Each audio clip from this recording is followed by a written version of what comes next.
Shiva, and I'm here with Brian Brushwood. Yep.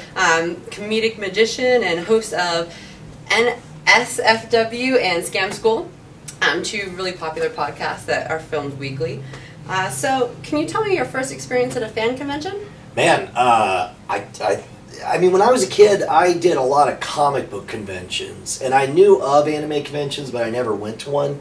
And I don't know if there's like a divide between comic book fans and anime fans, but that was always like the other thing that the even weirder kids than me did. And so, and it wasn't until really, I guess, DragonCon this last year was, and it was Patrick drugged me kicking and screaming, and freaking loved it. It was amazing. And so when the schedule just happened to work out this time, to where I was already in the area doing shows at Riviera College, and so it was like when Patrick was like, "Hey man, you want to come out?" I was like, "Hell yeah, that'd be awesome." And it's amazing. I mean, it is. You guys keep saying, "Oh, it's just a small little fan, club," but I mean, it's swimming with people. This hotel is maggoty with fans. I mean, 2,000 people all crammed in here. It's awesome. Yeah, that's really cool. I mean, they managed to fit everybody in such a small space. So how is the audience different, say, here than some of your other shows? Oh my God! Number one, most of the college shows I go to, nobody's heard of me. But these guys are.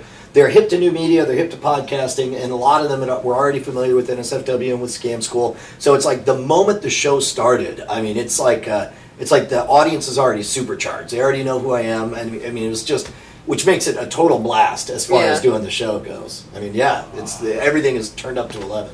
So I guess to kind of go off of that, do you think being at any kind of convention is different now that you're semi-internet famous than it was before you did like Tonight Show, Well, and you know what's funny is I thought the first time I did the Tonight Show was like, now it's all going to be different. I'm famous. I was on the Tonight Show. Nothing. Second time. Now it's twice I've been on the Tonight Show. Nothing. But it's like, it's the internet thing that is, it's little pockets. It's like a show where nobody knows who I am, show nobody knows who I am, and then one like this where all of a sudden I'm a superstar, and then another show where nobody knows who I am. So it's like I expect it'll continue to be binary, where it's like even at the shows where there'll be 1,000 people in the audience and almost none of them have heard of me before that day, there'll be like a pocket of like 12 people who come up after, like, I can't believe you're here, that kind of thing. And I get to meet you. Yeah, exactly.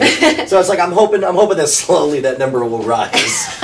Well, that's kind of interesting that, before this whole internet and like all these cable channels, being on like the Tonight Show was like the thing. Like, you were on that show, everybody watched it, they knew who you were, they knew Johnny Carson, like that changed your thing. Now it's almost like the internet has the potential to make almost anyone famous. And overnight that's like the new too. thing? Yeah. I mean. Oh, absolutely. I mean, the internet has made possible the rise of the middle class rock star, where it's like you're super famous to a very specific segment of it. And in fact, Steve Martin wrote a book called Born Standing Up, where he talks about his experience, it's awesome for anyone who wants to be a variety entertainer, whether it's magic or comedy or whatever. But one of the things he talks about is he had the same thing happen where he did the Tonight Show. He said it was 9 times he did the Tonight Show before he randomly got recognized. Really? Yeah, so it's one of those things where it's like there is no instant switch that would make you suddenly famous when it comes to being on TV. I don't know, I guess maybe, there could be a runaway clip that goes nuts. But thanks to YouTube, you can have this whole back catalog of weird videos that'll sit for years. And then the right person discovers it, shows up on Reddit, and then all of a sudden it explodes. And then all of a sudden your whole back catalog, you really can suddenly become completely, legitimately famous overnight. Oh yeah, because everyone has that YouTube video of the week, and then of course you go back and look at everyone's old stuff from that same channel. Yeah. You always have to. So you went to DragonCon for the first time last year. What was the coolest thing about that experience? Because that's kind of, if you're going to go into like anime video game conventions, that's like the big one to get into. Oh my God! You know what I couldn't believe was how adult DragonCon was. I mean, it's the geeks Burning Man. I mean, it's like it's like it's all of the same characters that you might see here, but like sluttier versions of it, or Robin with a monstrous genitalia or something. Especially if like 10 p.m. all like the adults come out with like, their taped. Like yes, exactly. And what's great is that main, I think it's the Sheraton, that main hotel there, feels like a freaking spaceship when it's in it. It's got that crazy design and weird lighting in there, and it's like everything is just insane. I mean, I cannot wait to go back. You don't want to get a drink at the bar and then look up. Oh my gosh, yeah, it does. It feels like you're just going to fall straight up. That's pretty awesome. So I understand you scammed your way into E3 a few years back. Yeah, which time? The first time I went to E3 a decade ago, you had to be a professional, so I made up a company, Logan Inject One, and I ran across my old badge from back in the day. But you know, nowadays I don't have to scam my way into things quite so often. But sometimes I'll do it just for sport. For example, at South by Southwest, Foo Fighters were doing a sneaky concert, and I had been given a VIP badge, but there was some kind of misinformation to where they looked at it like, oh, that's the wrong badge. I was like, are you kidding me? And so I was like, crap. And so they weren't going to let me in. They were like, get in that line. And meanwhile, the line was easily, like, the venue only holds 2,500 people, but the line was easily 4,000 people long. Oh, yeah. But luckily, the night before, I had been performing at that same stage. So I went back in the back and walked up to the guy guarding the back. And I was like, hey, buddy, I left one of my props here last night. I'm going to have to find it. And he's like, no. He's like, we're about to do something. And I was like, can you come back later? I was like, no, I'm flying out tomorrow. I got to find it. It's really important. And he's like, well, I guess I can let you go look for it now. And he even said, you know, we got this event. I'm like, oh, do you have something going on? He's like, yeah, the Foo Fighters. I was like, oh, okay. Well, I need to get my prop. Who are they? Yeah, exactly. And so he goes to let me in. I'm like, thanks so much. Is there anything I can do to make your life awesome? And he's like, yeah, tip me on your way out. And then over my shoulder I hear, and come up with a better story next time.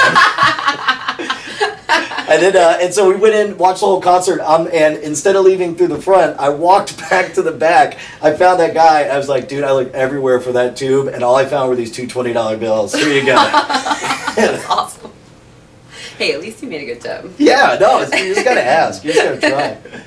So, I guess some of the fans have been asking you to dress up at, like, DragonCon. If you were going to wear a costume, what would you do? Oh, my gosh. I don't even know. And this is a very real concern for me, because I do want to wear a costume at least one of the days at DragonCon this year. So check back with me. And even if I did know what I was going to be, I wouldn't spoil the surprise here. That's kind of thing you got to play it. Well, would you, like, hide? Like, I know on Mythbusters, is it Jamie that does it? Jamie or no, is it Adam that does it? Yeah. He always has a secret costume, and everyone's trying to look for him on Twitter the whole time and guess who he is. Yeah, that's really cool.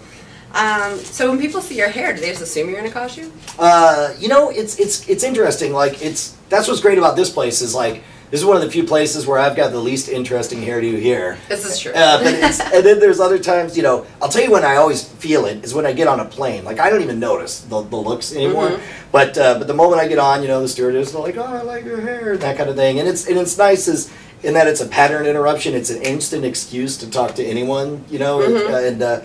It's almost like a social tool, some kind of peacocking to stand out from the crowd. Conversation stuff. Yeah, exactly. Well, it's kind of become a brand of yours almost. Yeah, like, kind of. Makes me want to shave it off. I don't want to be famous anymore. Yeah. I am not my hair.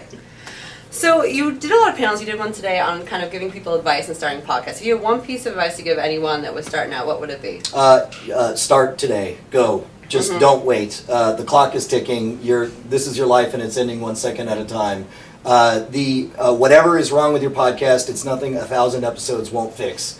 And the most important thing to do is start on flight time. Start running and don't stop. You never know when you could be raptured. Yeah, exactly. Right? You never know.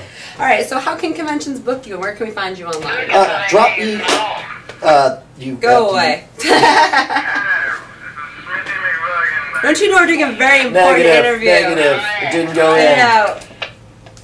Abort. Anyway. Computer, silence them. Stop by my website, shwood.com. That's SHWOOD.